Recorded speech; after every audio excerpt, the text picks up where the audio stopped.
I would like to share an electrifying idea that I heard that pertains to Megillas Rus and contains, in my very humble opinion, a key ingredient not just to successful parenting and chinuch, but to the Simcha of Shavuos and our approach to Yiddishkeit generally. Towards the end of the first parak, the Megillas Rus, shares the famous dialogue between Rus and Naomi, where Rus is adamant that she will cleave to her mother-in-law and join the Jewish people. What is the backdrop? Naomi's life has imploded. Her husband has died, her two sons have died.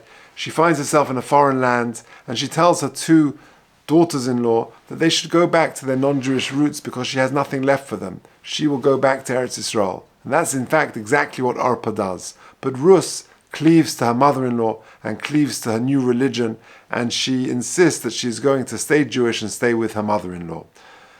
The psukim in the end of Parak Aleph are very beautiful. On a personal note, my father Zichron Livrocha made me and my siblings learn them by heart when we were young, so it has a special connection to us, to me and to my family.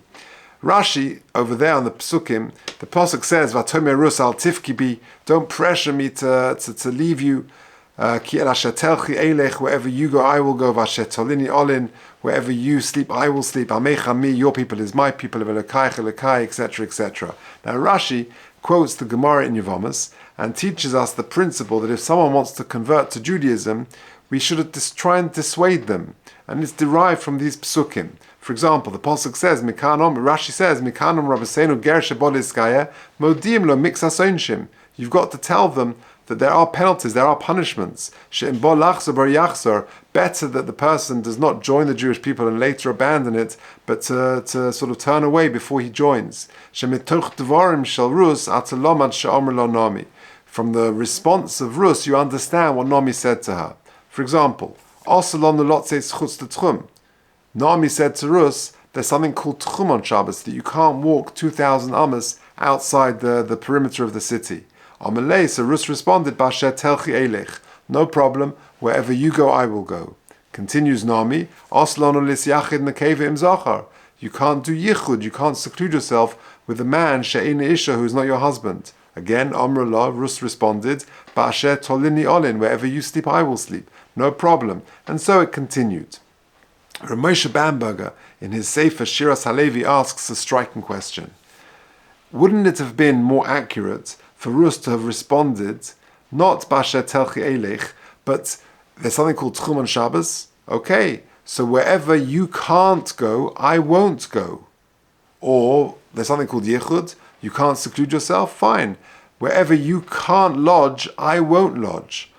Because she's being informed about specific restrictions. Hilchot Shabbos, Hilchot Yichud.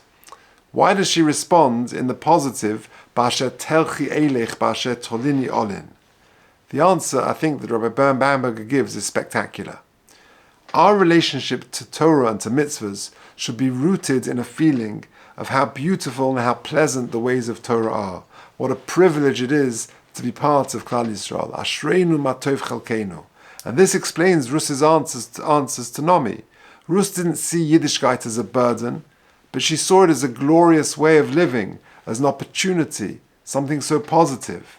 Yes, I may not be able to travel elsewhere, but focus on the positive. There's so much I can do. The beauty of a Shabbos. Yes, there are certain situations of yichud that prohibit me from doing things, but focus on the beauty, the sanctity of a Jewish marriage and the warmth of family life and that Yiddishkeit offers. And that explains her positive response. Kelasher telchi elech, wherever you go, I will go. Ba'asher tolini olin, wherever you lodge, I will lodge. That not only does Rus reframe her whole perspective, but you can sense her excitement, her enthusiasm. A friend once told me they went into a barber shop and someone was moaning about the impending difficulty of a 2-day yontif. And another person in the barber shop told him, for some, 1 day is too long, and for others, 2 days is not enough. How true. It's all a matter of perspective. Rus teaches us, Ashreinu matov chalkeinu mayofa yerushoseinu. How beautiful is our inheritance. The feeling of good fortune, of excitement, is a very powerful way to move into this Yontov, to internalize the message of how privileged, how lucky we are to be part of Klal Yisrael and to have the Torah and as we recommit on this Yontov of Shavuos. I wish you all a wonderful Yontov, and we should live amidst Hashem by this message of Ashreinu Matov Chalkeinu. Good Yontov.